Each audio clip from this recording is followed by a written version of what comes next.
si hace ese argumento, pues le asiste totalmente la razón. ¿Cómo puede usted probar que falló si usted no le dan acceso a la prueba? Y es más, ya le contestaron que no. Entonces, la carga de probar que usted no es apto está en el otro. Y probar va a tener que argumentar y va a tener que exhibir. No sé si me explico. Que puede ser que a la mera hora sí exhibe y digan, este cuate no está. No sé si me explico. Porque el derecho al debido proceso, esto es importante, no prejuzga sobre el resultado final. Es decir, exhibimos todo y vemos que sí, el cuate no está para estar en el cargo, ¿sí me explico? Pero el tema no es nada más decirle, no, usted no tiene derecho a nada. Sí se capta esto, es decir, que el debido proceso no prejuzga sobre el sentido que tenga que tener el fallo, sino a cómo debe llevarse a cabo ese procedimiento. Y el fallo dependerá pues de las pruebas y de lo que se firma, etcétera, ¿no? El Fernández Ortega, ¿se acuerdan? Fernández Ortega, otro caso contra México, un caso de violación, carga probatoria en la violación, investigación efectiva, o sea, también el debido proceso tiene que ver con una investigación efectiva. Por ejemplo, cuando una persona presenta una denuncia ante el Ministerio Público y el Ministerio Público no denuncia, pensémoslo, si yo no tengo posibilidad de demandar directamente, o sea, ir a un juez penal y demandar, la investigación está afectando mi derecho a mí como víctima ofendido al debido proceso, ¿se fijan? Porque quien puede demandar es él nada más, pero si él no investiga y no hace nada, pues... ¿Sí? Ajá. No, sí, Fernández Ortega, perdón, sí. Furlan contra Argentina, plazo razonable para resolver. Dijo una cosa muy interesante, para saber cuánto es plazo razonable, no dice, son meses, 4, 5, no. Dijo que hay que atender a 4 cosas. Primero, la complejidad del asunto. Es decir, habrá asuntos más fáciles y asuntos más complicados, ¿no? No, Fernández Ortega no es el de... No, el otro es González y otras, el campo algodonero. Este es el que le dio el caso de la violación que ocurrieron, el de Fernández Ortega y Valentina Inés Fernández Ortega. Entonces, sí, indígenas en Guerrero. El caso de Furlan contra Argentina, les digo, dice, complejidad del asunto. Por lo tanto, si yo te pido, juez, pídeme unas copias y me tardas un mes para acordar, no puedes decir que es la complejidad del asunto, ¿no? Pero un asunto, resolver sentencia, es entendible que pueda tardar más. Segunda cuestión, ver la actividad o actitud procesal de las partes. Es decir, ciertamente un caso puede durar mucho porque las partes son muy lentas y no están instando, digamos, el procedimiento. Pero también hay que ver, número 3, ¿qué cosa?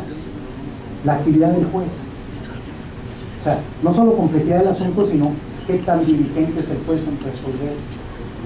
Y por último, un tema muy interesante es no solo la complejidad del asunto, sino la importancia y relevancia de afectación que pueda tener el asunto. El caso Furlan es un caso de un menor. Y el caso del menor llegó hasta que el menor se convirtió en mayor. Entonces una de las... ¿sí? ¿No? Es que es un caso de un cuate que se mete a una instalación militar a jugar, un niño, y le cae una portería o algo en la cabeza y lo deja mal. Y entonces este cuate anda buscando toda la vida que le indemnicen y eso, y cuando llega a la corte el cuate tiene ya 29 años. Y entonces dicen, oye, o sea, hay casos en donde la justicia tiene que ser, si debe ser pronta y expedita, debe ser rapidísima, como es el caso de los menores, o cuando los bienes están en peligro, ¿no? No sé si me explico, ahí no puedes tasarlo igual que otro caso, que sea un simple arrendamiento.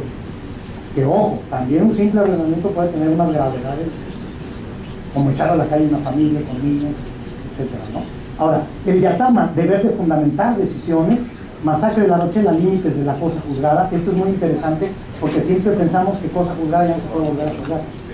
Si hay violación del debido proceso, la Corte ha dicho, cuando hay violación del debido proceso, no hubo juicio. Y por lo tanto, ¿vale? Masacre de la Rochela. Almonacid Arellano, límites a la cosa juzgada también. ¿Por qué? Porque decían en muchos casos en Chile que a los militares, esos que han desaparecido y matado, ya los habían juzgado. Obvio, eran juicios a modo, donde ya los habían hasta absuelto. Entonces lo que dice es que en esos juicios, las víctimas tuvieron acceso al juicio, pero también el juicio no nada más a su reparación, sino argumentar, presentar pruebas. No, ¿qué crees? Hubo violación del debido proceso. Por lo tanto, esas sentencias absolutorias se anulan y puede volver a juzgar. No sé si me explico. El debido proceso, el cosa juzgada es un principio, pero un principio que admite pruebas en contrario, porque dicen, cuando han sido el juicio simulado, pues no hubo juicio, porque el juicio debe ser un juicio imparcial y justo. Si el juicio no fue imparcial y justo, entonces no hubo juicio, no se puede volver. Acosta Calderón, plazo razonable en materia penal, derecho a ser informado de la acusación y cargos, derecho a comunicación, asistencia consular. Y Cabrera García, otro mexicano, jurisdicción militar, pues competente. Palomar y Vivarne, jurisdicción militar, independencia judicial, etcétera, ¿no? Estos ya los van a tener ahí ustedes. Este es muy interesante, Da Costa Cadoga, derecho a evaluación sobre trastornos de personalidad en el proceso penal. ¿Qué es esto? Dicen, en casos de pena de muerte, el debido proceso tiene que ser todavía mucho más estricto, porque lo que se juega ahí es la vida de una persona. Les platico el caso de Da Costa Cadoga. Se supone que este señor, Da Costa Cadoga, un homicida, lo condenan a pena de muerte, pero parece ser que este cuate está un poco mal de sus facultades. Pero fíjense qué onda tan rara, y esto nos impacta a México porque hay un cambio aquí. La idea que teníamos, y que se tenía ahí, y que también Barbados tiene eso, es la idea de la prohibición, o de la famosa ultra petita, ultra peticia, es decir, más allá de la petición. El juez dice, yo no ordené hacerle estudios a este señor, que evidentemente lo veo mal, porque yo estaba esperando que su defensor lo hiciera. Y como su defensor no lo hizo, no sé si me explico. Yo no me meto, yo tengo que ser imparcial. Bueno, este caso ha venido a cambiar, que también en México ya cambió, la idea de imparcialidad del juez. El juez debe ser imparcial en cuanto a que no debe preferenciar ni discriminar o afectar a las partes, pero el juez tiene un compromiso con los derechos humanos y con el derecho, no sé si me explico, y cuando el juez ve que emanan violaciones, el juez tiene que actuar. Por eso es que la Corte Mexicana dijo que se tiene que hacer un control constitucional y comisional de derechos humanos ex oficio, no sé si me explico, aunque nadie te lo pida. O sea, el juez no es un convidado de piedra en el proceso, el juez puede intervenir, puede solicitar diligencias para mejor proveer, porque al final de cuentas el que resuelve soy yo, juez, y lo tiene que hacer, porque ¿qué es lo que me genera convicción a mí? No sé si me explico. El juez debería tener, y debería hacerlo, preguntar a los testigos, no sé si me explico, porque el testigo, los peritos van dirigidos ¿a quién? A él, no sé si me explico. Yo estoy sentado ahí y lo que el perito lo dice no se lo dice al otro señor, me lo dice a mí. Y yo debo decir, oye, ¿por qué dice usted esto? Y si tengo duda, nombrado. No sé si me explico. Ha cambiado, es decir, y van a ver ahorita un cambio muy importante también que se dijo aquí. Lo que se dijo aquí, porque lo que estaba como en tela de juicio es si el juez puede intervenir, pensemos, en favor de una parte, lo pongo entre comillas, sin violar con eso el principio de imparcialidad. Muy importante lo que dijo la Corte. Sí, siempre y cuando lo haga en contra de una parte que está en notoria desventaja y discriminación en sus derechos. No sé si me explico. No lo puedes hacer cuando las partes no hay, pero cuando veo que hay una afectación, el juez tiene que dictar medidas compensatorias para tratar de equilibrar, porque yo no puedo hablar de imparcialidad y de un juicio justo donde las partes están desequilibradas. Entonces esto es muy interesante porque esta es una dinámica que nosotros no teníamos aquí. Y vean, esto es 2009. No, en cualquier juicio, ahorita vamos a ver en cualquier juicio. Vean, lo más relevante, cuando la Corte ahora acaba de decir que en un juicio mercantil puede haber reducción de intereses por el juez, ordenado por el juez mercantil, cuando hay una desproporción en las cargas, que eso se dice fácil, pero ¿qué creen? En materia mercantil la ley no prevé la adhesión, nos reputa a todos comerciantes y por lo tanto todos hábiles para conocer. O sea, noten el tema, porque el principio de la ley mercantil es la libertad de las partes para contratar y poner los intereses que quieran, pero la Corte dice cuando hay intereses notoriamente abusivos, 50% semanal como las casas de empeño, etcétera, y que no tienen ninguna regulación y tú pactaste y te quedas esto, espérame, no quiere decir te condono, pero reduzco hasta un margen que sea el estándar. No sé si me explico, esto no lo habíamos visto nunca, porque el juez parecía que si se metía ahí estaba ayudando a uno, pero sí tengo que revertir esa situación de desventaja, porque las partes en el juicio deben estar en igualdad de condiciones, en el juicio. Y si yo veo que eso está así torcidísimo, pues algo tengo que hacer. Tengo una pregunta sobre las resoluciones anteriores, en concreto sobre la resolución García Asto y Ramírez Rojas contra Perú, respecto a cuál fue el contenido en lo que se refiere a jueces sin rostro. Miren, no les platico todo esto y se los pongo para que ustedes lo vean a fondo, porque sería imposible comentarlas todas, pero le voy a decir jueces sin rostro porque toda persona, el debido proceso dice que yo tengo derecho a un juicio justo ante un tribunal o un juez independiente e imparcial. ¿Cómo puedo saber si él es independiente e imparcial si él no veo quién es?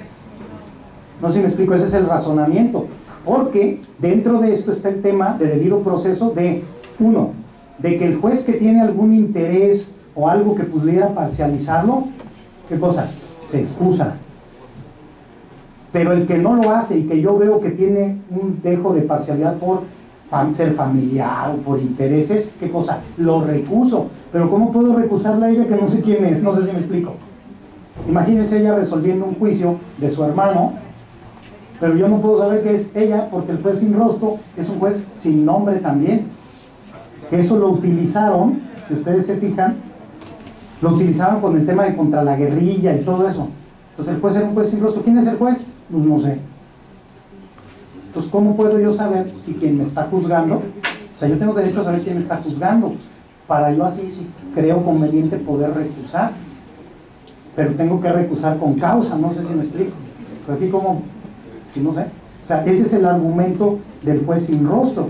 Y un tema también de publicidad del proceso, porque publicidad del proceso implica garantía de que se están respetando los derechos de todos dentro del juicio.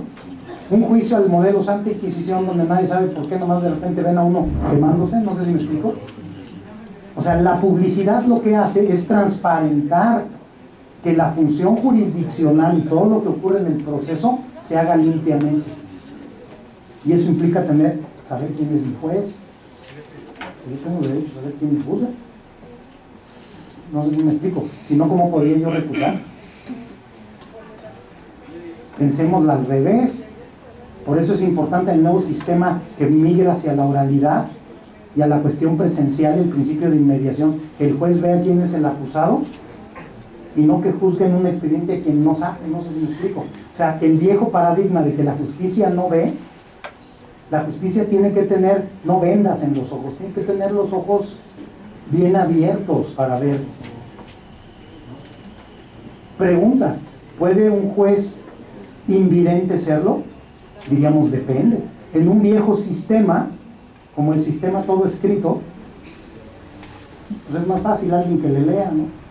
Pero ¿cómo puedo percatarme yo de todo? No sé si me explico. Reconstruir hechos, por ejemplo, en un tema penal. Hay que tener ojos, hay que tener oídos, y directamente, no sé si me explico. Les dejo ahí esto nada más para que lo van a tener ahí para que vean y ahí se puedan orientar, y el buscador jurídico de derechos humanos les lleva directamente, ¿no?, por temas.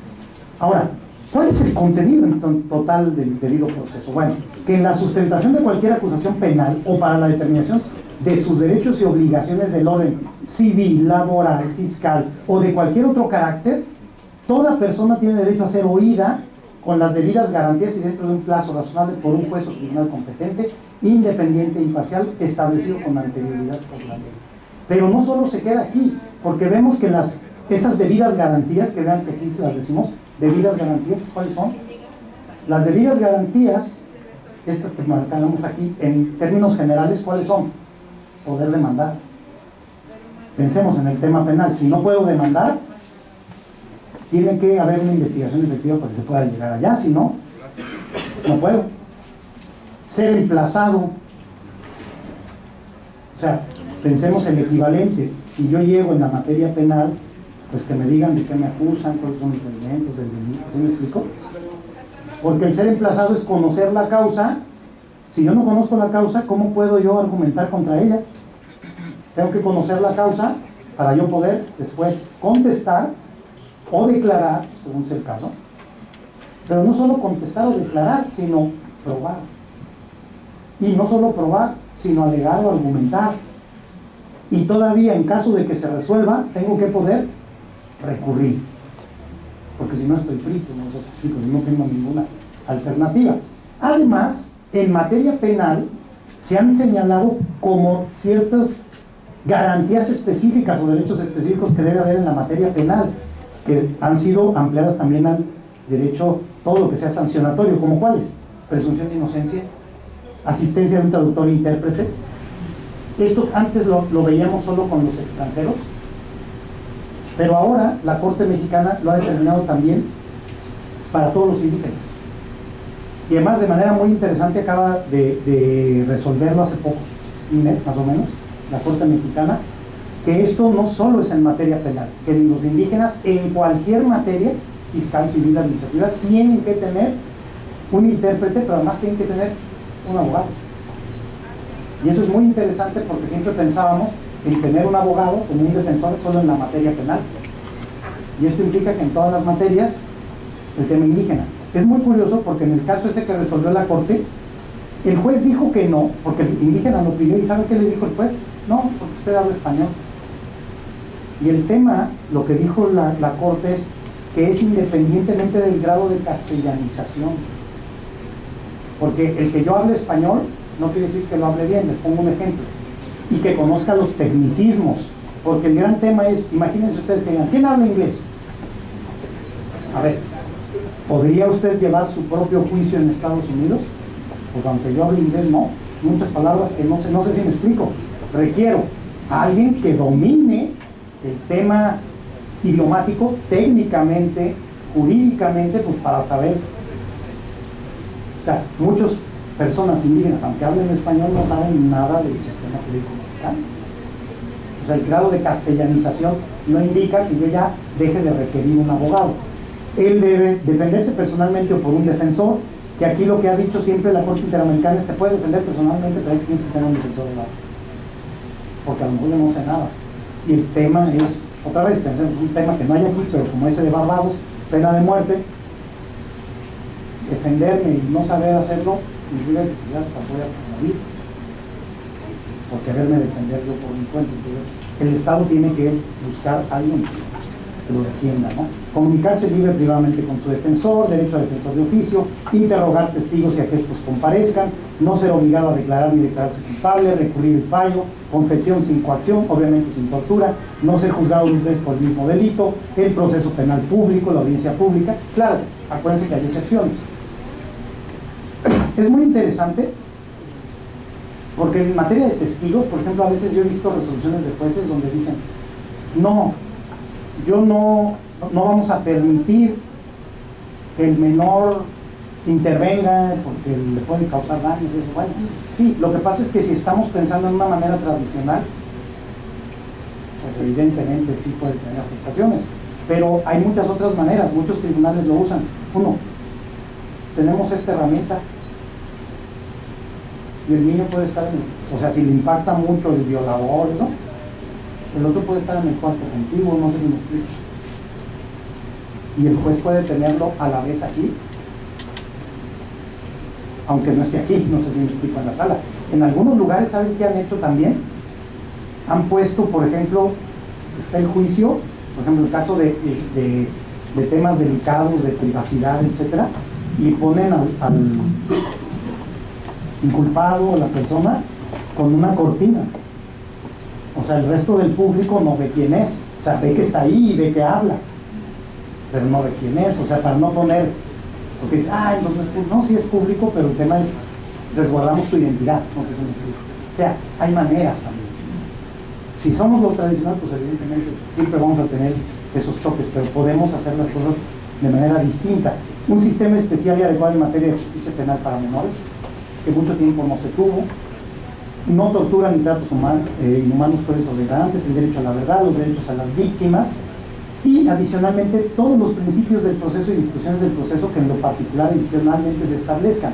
Cuando hablo de principios del proceso, me refiero a otros principios que ustedes los conocen porque los han oído, pero que a lo mejor no están explícitos en la norma. ¿Como cuáles? Presunción de inocencia. Ese sí está explícito. Pero aunque no estuviera explícito, ese siempre lo conocimos, no sé si me explico. Ahora está constitucionalizado en el 20, mucho tiempo no estuvo, pero no quiere decir que no existía.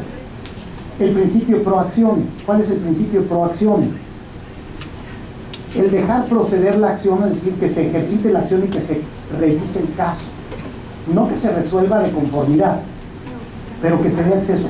En esto la Corte acaba de resolver un caso, no acaba de hace un tiempo, el del chico con síndrome de Asperger, no sé si lo vieron. Es un cuate con un grado de autismo que presenta un amparo, que lo presenta por propio derecho, pero lo más interesante es que el juez tradicional dice, no puedes, ¿por qué? Porque estás en estado de interdicción. Y la Corte que dijo, no importa, las personas en estado de interdicción tienen derecho, porque muchas veces lo que intenta la persona en estado de interdicción es en contra de su propio tutor. Entonces pensar que el propio tutor va a hacer una cosa en contra de él mismo, pues no. O sea, claro, no lo hizo él, lo hizo un abogado, pero a nombre de él. Y los tutores dijeron, no puede, los papás. ¿Sí? Y la Corte ¿qué dijo? Que incluso el estado de interdicción no implica, porque siempre pensamos que conservar la capacidad de goce, pero no la de ejercicio. Entonces la Corte dice, no, el estado de interdicción no implica la supresión de todos los derechos de ejercicio de algunos, y eso tiene que ver que con un dictamen pericial, dependiendo del caso de un señor, pensemos, que está en estado vegetativo, pues difícilmente va a poder ejercer algo él. Pero incluso, dice, el derecho al amparo lo debe tener siempre. Si se fijan, o sea, este cambio de actitud de decir sí conozco o no conozco el caso, no quiere decir dar la razón. El principio pro persona, que tanto hemos oído, es decir, buscar la resolución más favorable al particular.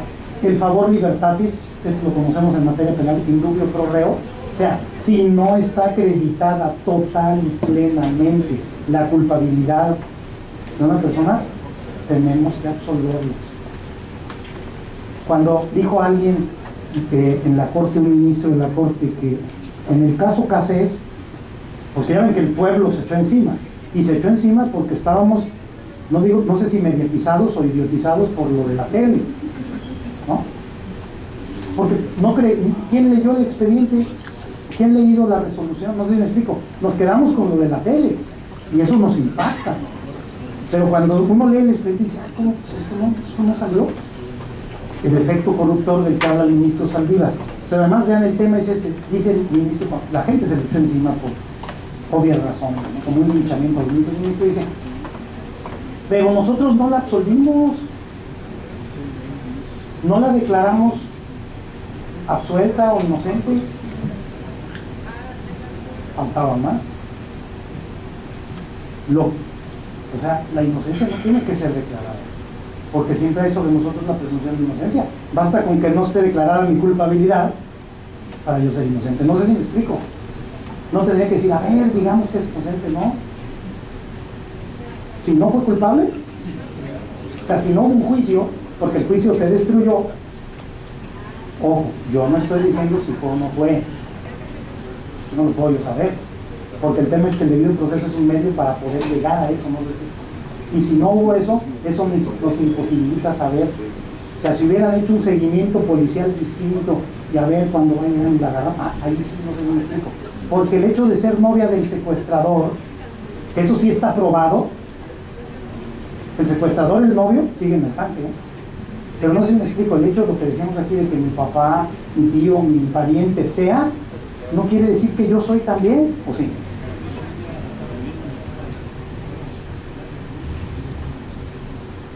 Pero ¿dónde está eso? Pero no está. ¿Declaración de quién? ¿De quién está? La lista de los aceptados. ¿Pero de quién está? ¿De quién?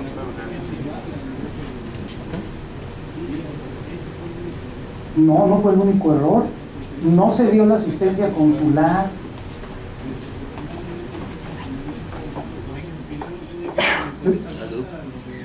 Pero no se dio. ¿Dónde está la asistencia consular? Que eso anula el debido proceso. ¿Qué dijeron? llamamos por teléfono. Cuando una persona es detenida inmediatamente, es obligación, no de la Secretaría de Relaciones Exteriores, del que detiene, inmediatamente hacerlo del conocimiento. Inmediatamente, sin excusa alguna. Esto estuvo a punto de generar un conflicto internacional con Francia. Lo generó. Como lo generó Estados Unidos con México. O sea, fue exactamente igual.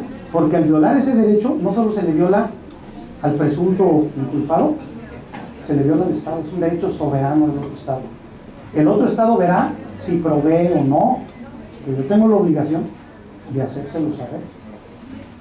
Está en la página de la embajada francesa, está el teléfono 24. Dicen, es que hablé a las oficinas, ¿no? Hay un teléfono de asistencia, como México tiene en todos sus consulados en Estados Unidos. Y lo tenemos que hacer. Sí, años antes nosotros habíamos promovido eso contra Estados Unidos. Es más, pedimos, la Corte Interamericana recibe opiniones consultivas. México le pidió una opinión consultiva que tenía que ver con los asuntos de Estados Unidos, diciéndole, ¿es obligatorio o no este derecho? Lo tienes que dar. ¿Es un derecho humano o es solo un derecho soberano del país? Y le dijo, es las dos cosas. Es que ese es el tema. O sea, la prueba, ahora, ya no, desde hace mucho, la prueba confesional, decían Reina, todas las pruebas no lo es. La testimonial tampoco. La única prueba es la pericial científica. A ver cómo van a hacer. Si ven Bones, CSI, o sea, eso es lo que se tiene que hacer. Es que eso es lo que se tiene que hacer. Los gringos se dieron cuenta, no siempre ha sido así. El cambio del sistema gringo viene apenas de los años 30 del siglo XX. Es decir, y en los años 70 es peor, porque en los años 70, en un caso que llegó a la Corte Americana, que se llama caso Miranda contra Arizona, es un caso de un cuate que lo habían acusado también de matar y violar, ¿sabes? Dijeron, la persona tiene derecho a que se le informe de qué se le acusa, tiene derecho a un abogado, tiene derecho a guardar silencio. Lo que ven que les leen ahí. Dijo, ¿por qué? ¿Por qué? Porque esas garantías no solo son ante el juez, son desde antes. Los gringos dijeron con eso, no, pues entonces no vamos a poder agarrar a nadie. ¿Sí? Porque ¿cuál era la táctica? Presionar y hacer que confesara. Entonces, cuando se dieron cuenta de eso, dijeron, tenemos que enfocar el tema a la pericia científica. O sea, el investigador de Macana y Pistola, ese quedó fuera. Es un técnico en balística, pruebas de ADN. O sea, nos hemos metido en un asunto. Porque para probar, ¿se acuerdan del caso J. Simpson? Que todo apuntaba que sí, pero como las evidencias fueron recogidas indebidamente, no, es que no puedo, yo no, o sea, eso hay que entender científicamente. ¿Qué ocurre? Yo no puedo tocar para hacer una prueba de ADN. Si yo toco esto, ya lo contaminé, ya no sale, porque sale mezclado. No sé si me explico, contamino la prueba. O sea, no es por un capricho, sino es porque la prueba no es fiable. Cualquiera que haga esto científicamente, pruebas de ADN, le va a decir, es que esto no es fiable, o no es concluyente. ¿Pero qué significa que es no concluyente? ¿Cómo tengo que actuar como juez? Si no es concluyente, tengo que absolutar. Esa es la regla penal de toda la vida, no es de la reforma. Esa es la regla penal de toda la vida. Porque hay una presunción de inocencia, no sé si me explico. Si estuviera al revés la presunción de culpabilidad, pues entonces bastaría con algunos indicios. Pero como la presunción es de inocencia, la presunción de inocencia se rompe con pruebas fehacientes que comprueben lo contrario. Pues así es. El interés superior del menor, apariencia del buen derecho, estas dos en materia de medidas cautelares, la Corte las hizo antes de que estuvieran las reformas constitucionales, antes de que estuviera la reforma penal. Ya la Corte mexicana había hablado de este principio de apariencia del buen derecho, de peligro en la demora, el non bis in idem, cosa juzgada, de contradicción, sistema adversarial, el favor debilis. Esto es muy interesante. El favor debilis es un principio que dice que cuando hay una desproporción o una discriminación acentuada entre las partes, es válido hacer medidas compensatorias para poner en situación de igualdad. Es decir, que no se rompe la imparcialidad del juez cuando el juez obra en beneficio de una parte que dentro del procedimiento está totalmente desproporcionado o discriminado. Y esa es la razón, esta es la base por la cual la Suprema Corte ha emitido distintos protocolos para juzgar con perspectiva de género migrante, porque se trata de discriminar de ciertos grupos en situación de vulnerabilidad y de discriminación, en los cuales el juez necesariamente tiene que hacer una acción compensatoria. ¿Me explico? Principio de interpretación conforme, que ya les comenté. El iura novi curia, muy interesante porque es un principio viejísimo y aquí se nos había olvidado. Iura novi curia quiere decir los jueces conocen el derecho, por lo tanto el juez se debe ceñir a los hechos, pero no se tiene por qué ceñir al derecho invocado por las partes. La regla es, las partes dan los hechos y el juez pone el derecho. Por eso la Corte ha determinado que todos los jueces tienen que hacer interpretación conforme, control de convencionalidad y constitucionalidad, eso es ex officio, no sé si me explico, aunque no lo pidan.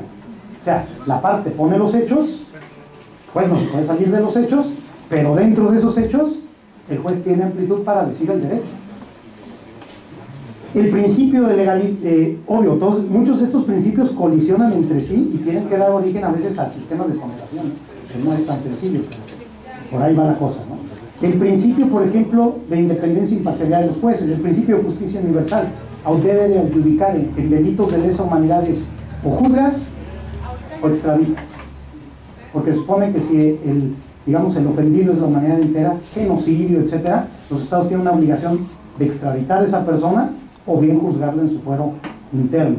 El principio de efecto útil de los derechos, que ya lo comenté del artículo 2, el de legalidad general. ¿Qué es el de legalidad general?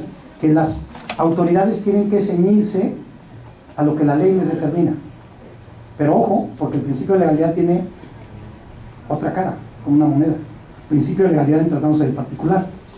El particular puede hacer todo aquello que no le esté prohibido. No sé si me explico, no es el mismo principio. La autoridad no puede hacer todo lo que quiera aunque no esté prohibido, no. La autoridad tiene que ceñirse a sus facultades y a sus atribuciones. Y en particular yo no me tengo que ceñir algo que me autorice, basta con que no esté prohibido, no sé si me explico, o mandatado obligadamente. Sí.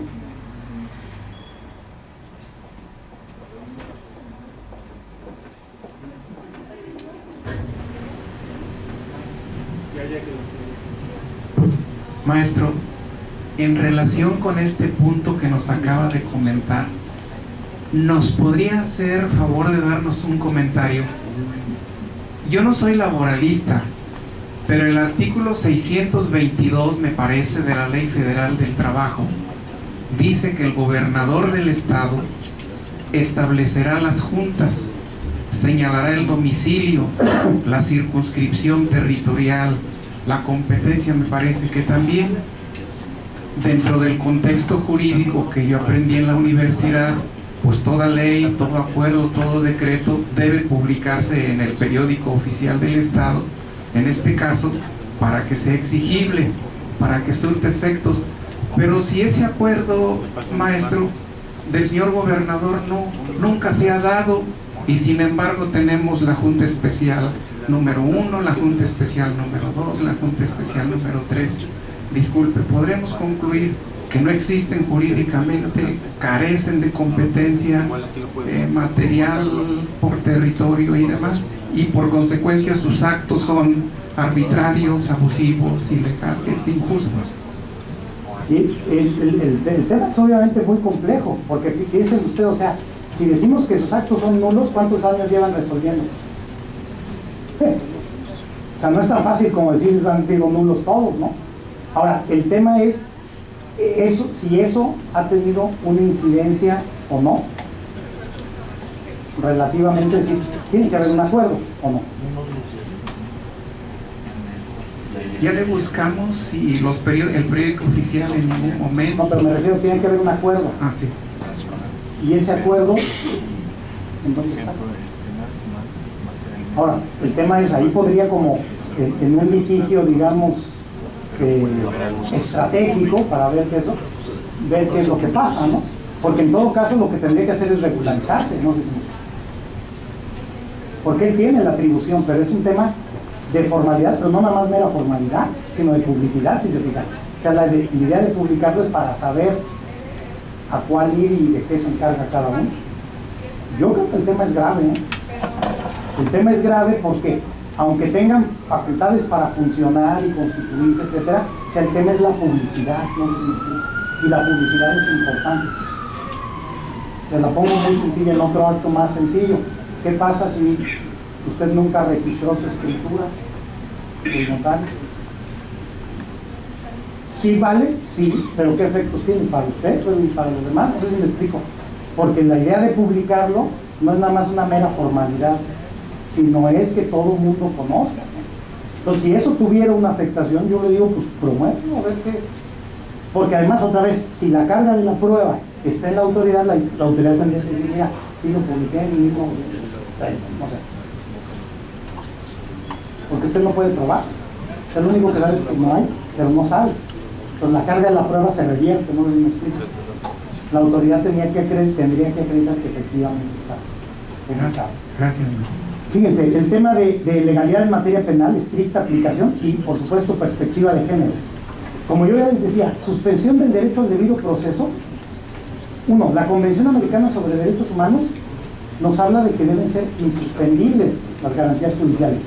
El artículo 29, ahorita ya lo leíamos hace un rato, que son insuspendibles. Y el caso Zambrano Vélez y otros contra Ecuador, una sentencia del 2007, dice, no son suspendibles las garantías judiciales indispensables para la protección de los derechos humanos.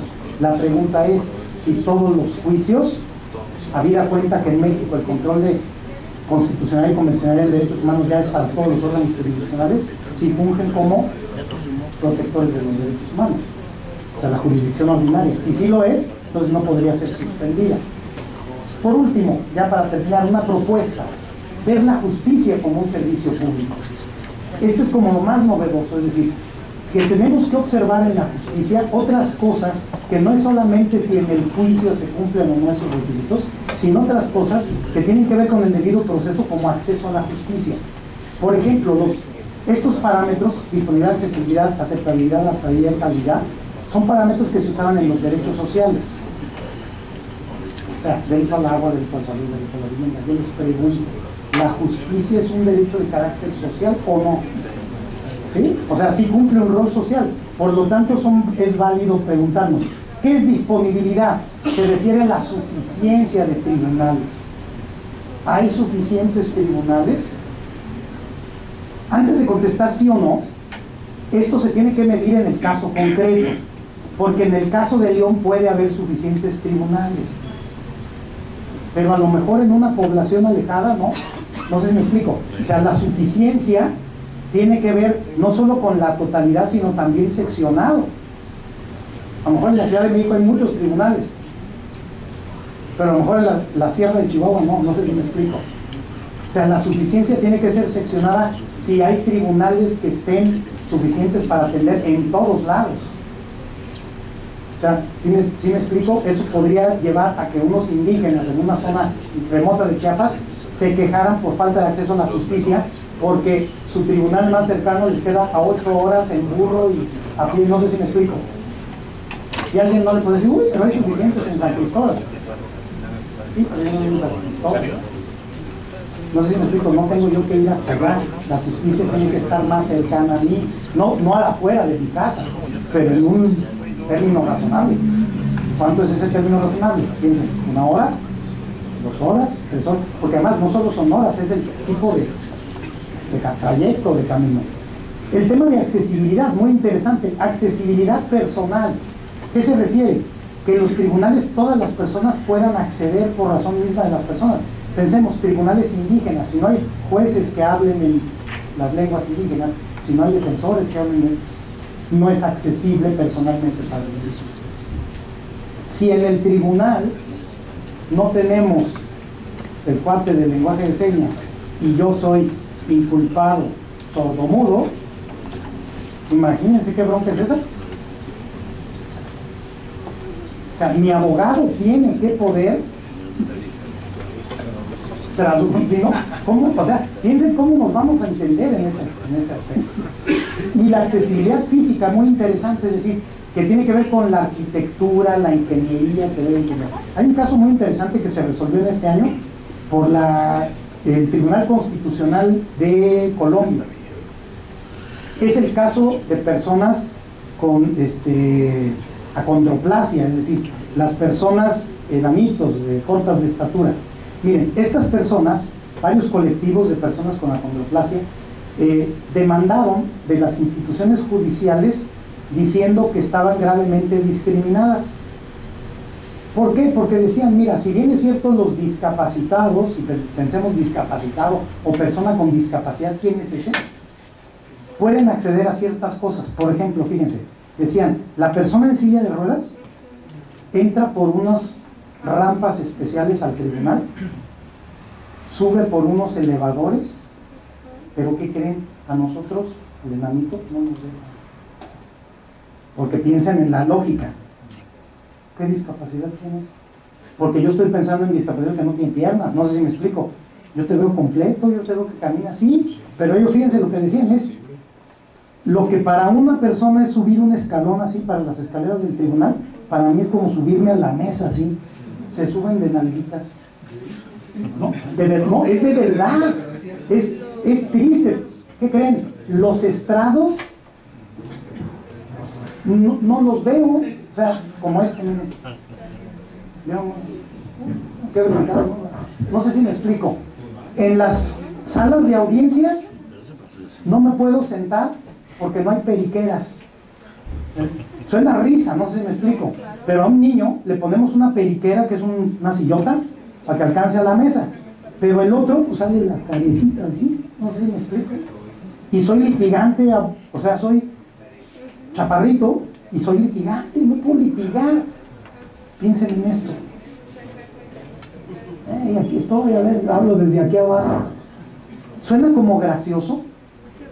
Ganaron, condenaron a toda la judicatura del país a adecuar todo, o sea, barandales, mostradores, porque pues el mostrador, el otro, aquí pasa, ¿sí me explico? Porque dijeron, ¿qué violaba? ¿Qué argumentaban ellos? Mi derecho a la justicia.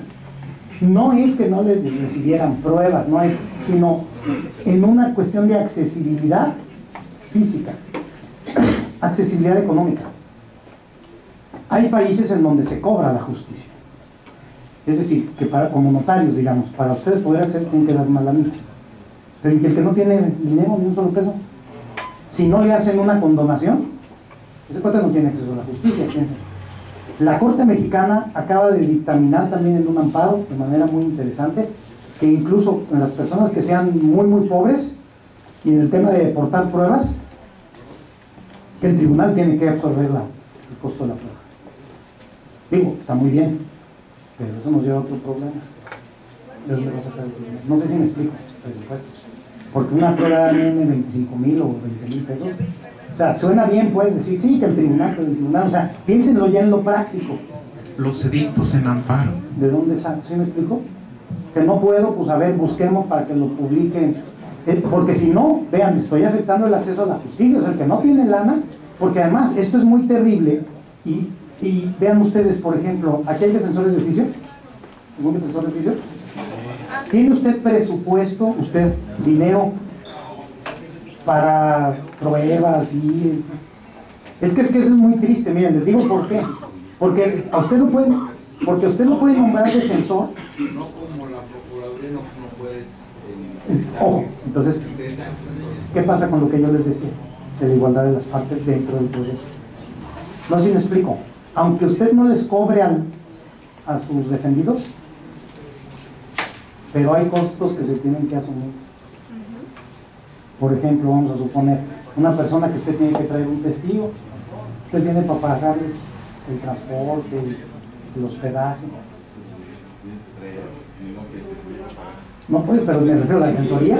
No, es que vean qué interesante, porque es que a lo que voy es eso, o sea, suena bonito, pero es una complejidad, porque la defensoría tendría que tener un presupuesto, porque si no, ese señor no lo va a poder pagar. No sé si me explico, el cuate no puede ni comer, y va a traer un cuate que vive no sé dónde, no sé si me explico. Usted puede hacer su mejor esfuerzo, pero usted necesita también medios materiales para eso. Es decir, la justicia tiene costos directos, pero también unos costos ocultos o indirectos,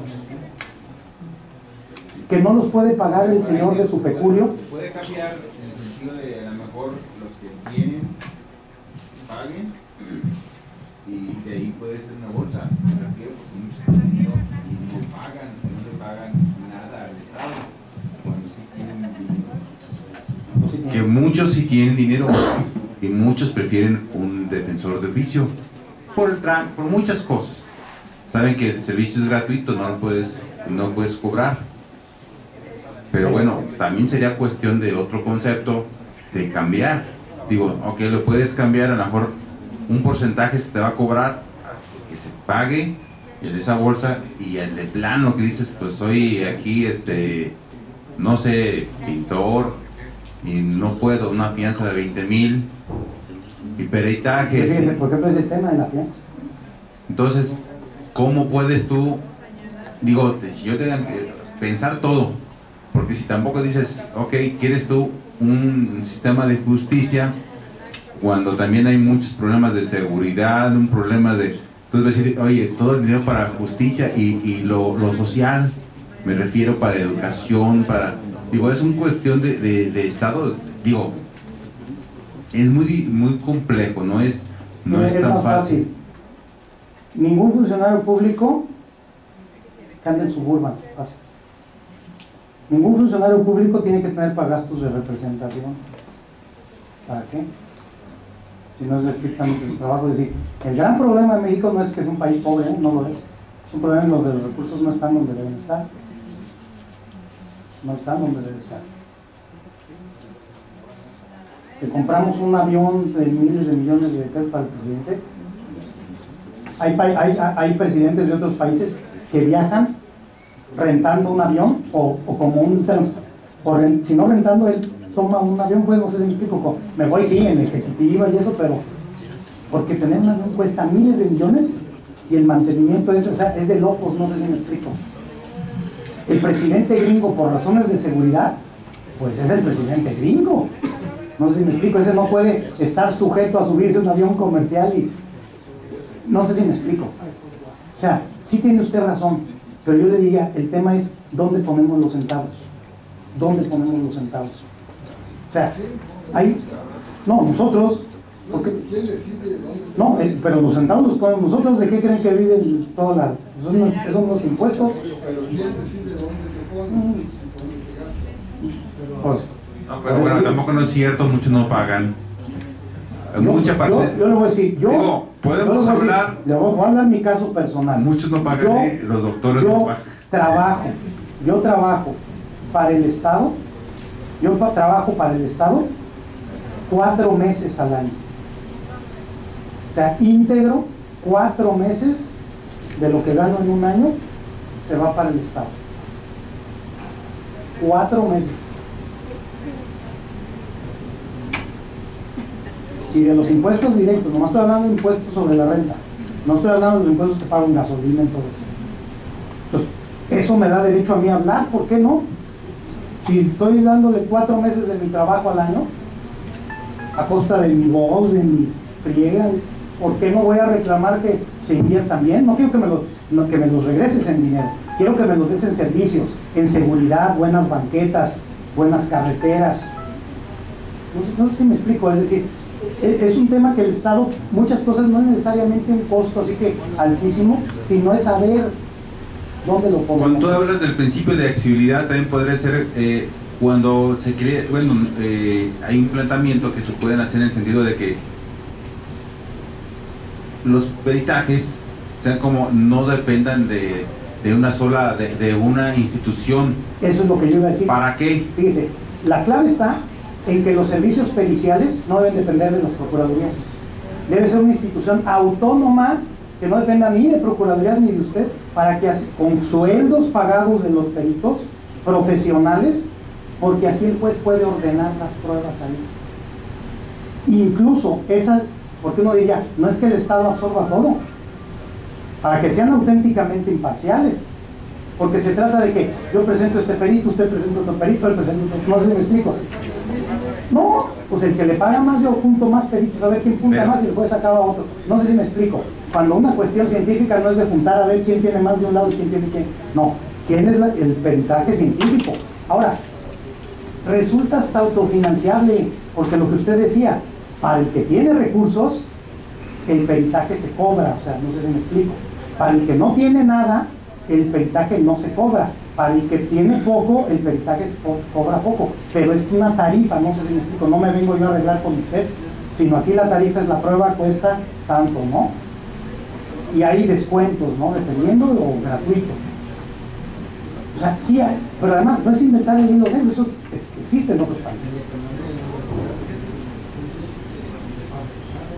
Sí, pero el problema es que es lo que decíamos ahorita, que a veces esto se vuelve muy complicado, porque cuando depende, por ejemplo, de una prueba pericial que es muy cara, ni la Defensoría tiene para esa prueba, ni la persona tiene para esa prueba. Pongo un ejemplo, mire, esto ocurrió en Estados Unidos, que tampoco es el modelo a seguir totalmente, tiene sus fallas y graves. Esto ocurrió en Estados Unidos. Hubo el caso de una persona de color acusada de violación, un hombre acusado de violación. Se aventó muchísimos años, uno, porque no se usaban, no eran tan usuales las pruebas de ADN, pero después cuando llegaron las pruebas de ADN no tenían el recurso. Y el tema era que se habían tomado muestras supuestamente, él siempre había dicho que no, pero la chica lo reconoció y dijo que fuiste. El caso es que con el correr del tiempo se hizo ahí pues como una cooperacha ahí de unas asociaciones de ONGs y sacaron la prueba y ¿qué creen? No era. O sea, las pruebas de evidencia de la pantaleta de la chica y eso, o sea, la chica dijo que sí fue él, pero les pongo un ejemplo, es un caso burdo, pero es como cuando vemos a los chinos y decimos que todos los chinos son iguales. Bueno, los anglos piensan que los mexicanos y los negros todos son iguales, ¿no? Pues un cuate negro, pelo chino, todos caben ahí, ¿no? No sé si me explico. Era un mexicano, moreno, bigotón, todos cabemos ahí. ¿Sí me explico? Porque hay estereotipos, no sé si me explico. Y a veces, pues la gente, imagínense, con el estrés, con el impacto. O sea, si ese señor hubiera tenido para